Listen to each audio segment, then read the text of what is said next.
Bonjour à tous, bonjour à toutes. De plus en plus, nous avons une problématique qui s'appelle l'échec scolaire.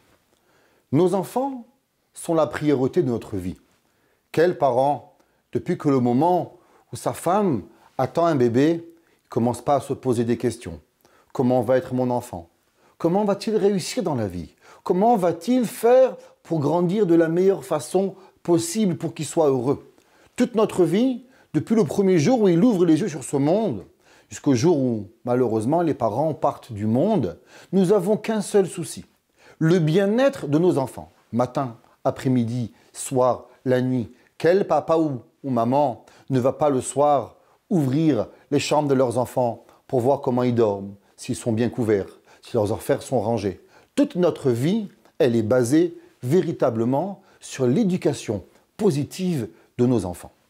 Et de plus en plus, nous avons des enfants où malheureusement, l'échec scolaire fait qu'ils doivent, ce qu'on appelle, décrocher. Ils arrêtent leurs études et ils ont très souvent l'impression que leur vie est terminée. Vu qu'ils n'ont pas réussi en français le BEPS ou bien le bac, ou bien ils n'ont pas réussi à finir leur secondaire ou leur primaire, alors ce serait comme si que la vie s'arrêtait et qu'il n'y avait plus de chance envers ces enfants.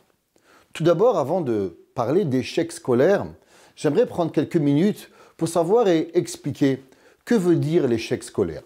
Chez beaucoup de parents, on s'est mis un certain baromètre que mes enfants doivent être le premier de classe. S'ils n'ont pas 100 ou 20 sur 20 à toutes les matières, ils ont fait un échec scolaire.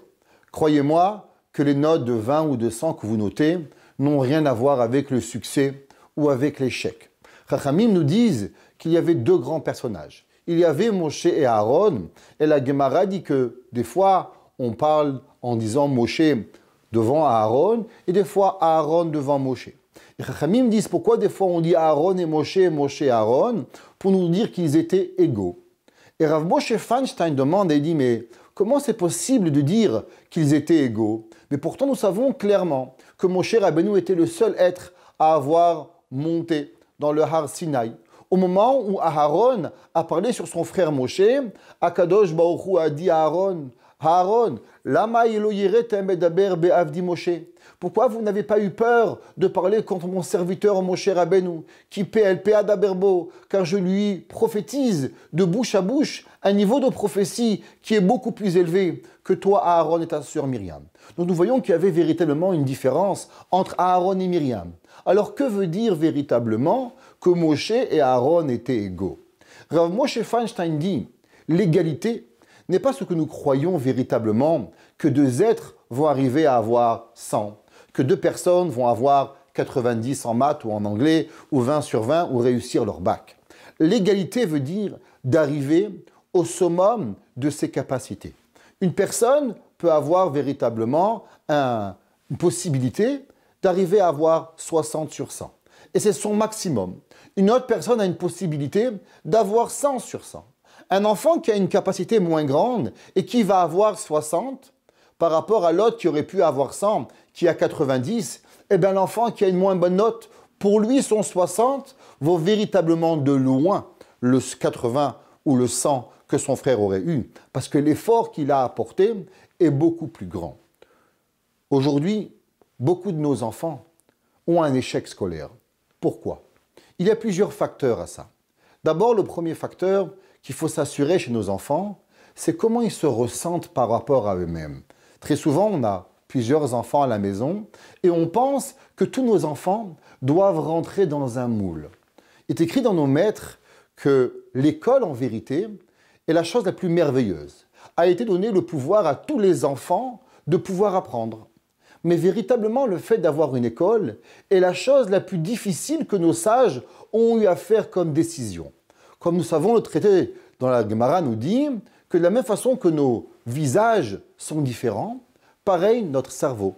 Notre façon d'apprendre est différente. Alors comment voulons véritablement que 15, 20, 30 enfants vont apprendre d'une même façon?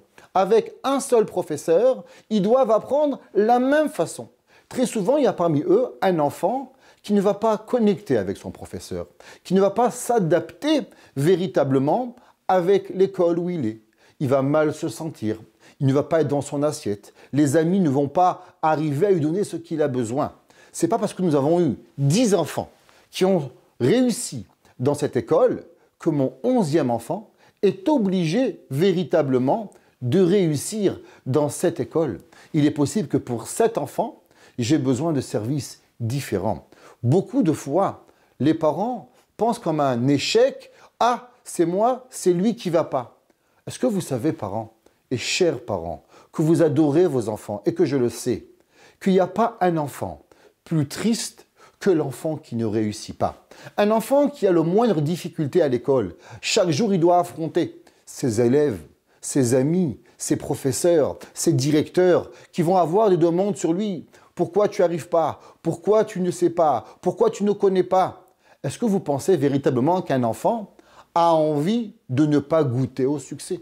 Chaque enfant rêve d'être le meilleur élève à l'école. Chaque enfant rêve d'être le meilleur enfant à ses parents. Chaque enfant a la volonté véritablement d'être la lumière à ses parents. La question qu'on doit se demander, pourquoi mon fils n'a pas la réussite qu'il veut? Pas la réussite que je veux, mais plus la réussite qu'il veut. Aujourd'hui, nous avons des enfants avec des troubles d'apprentissage. J'avais un jour un ami à moi où son enfant, malheureusement, n'arrivait pas à écouter en classe. Et il était puni tous les jours. Et un jour, il est venu me demander, il m'a dit, dis-moi, qu'est-ce que je peux faire? Je lui ai demandé juste une question. Est-ce que tu es sûr que ton enfant entend bien? Mais bien sûr, mais tous les enfants entendent bien. Je lui ai dit non. Il est possible qu'il ait une difficulté dans l'ouïe, de pouvoir écouter, avoir une difficulté auditive. Et il est parti vérifier. Et son enfant était sourd à 80%. Très souvent, en tant que parent, on s'obstine à avoir des résultats de la même façon que tout le monde les veut, mais on ne regarde pas. Et on n'est pas en train de visualiser mon enfant. Est-ce que mon enfant a les besoins nécessaires pour réussir? C'est possible que mon enfant entend mal. C'est possible que mon enfant voit mal. C'est possible que mon enfant a une difficulté d'apprentissage. C'est possible que mon enfant a un problème de concentration. C'est possible que mon enfant a des problèmes X, Y, Z qu'on ne peut pas tous énumérer aujourd'hui. Mais je pense pour pouvoir prévenir l'échec scolaire, ce qui est important, c'est que l'enfant ressente véritablement qu'il doit réussir.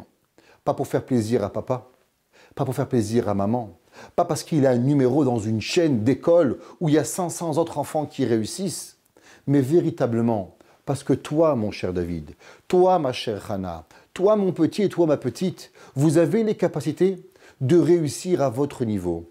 Ton frère est peut-être docteur, ton autre frère est peut-être rabbin, ta sœur est peut-être ingénieure, et peut-être que toi, tu seras ce que toi, tu voudras être. Ce que Akadosh Baruch Hu t'a donné avec tes propres capacités pour pouvoir y arriver.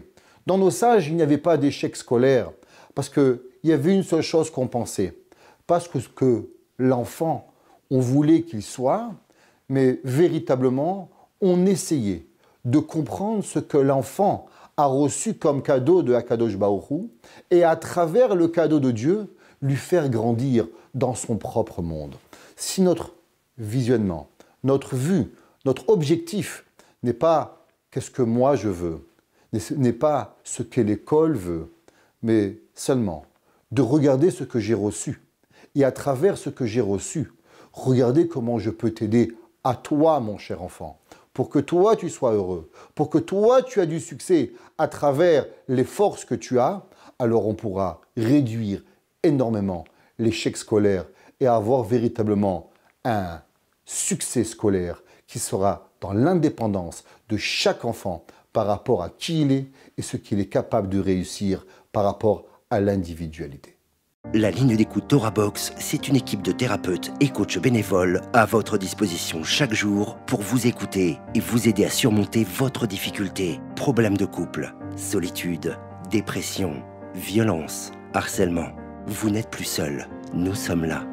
La ligne d'écoute TorahBox, un service unique, gratuit pour vous. Depuis la France au 01 80 20 5000 et en Israël au 02 37 41 515.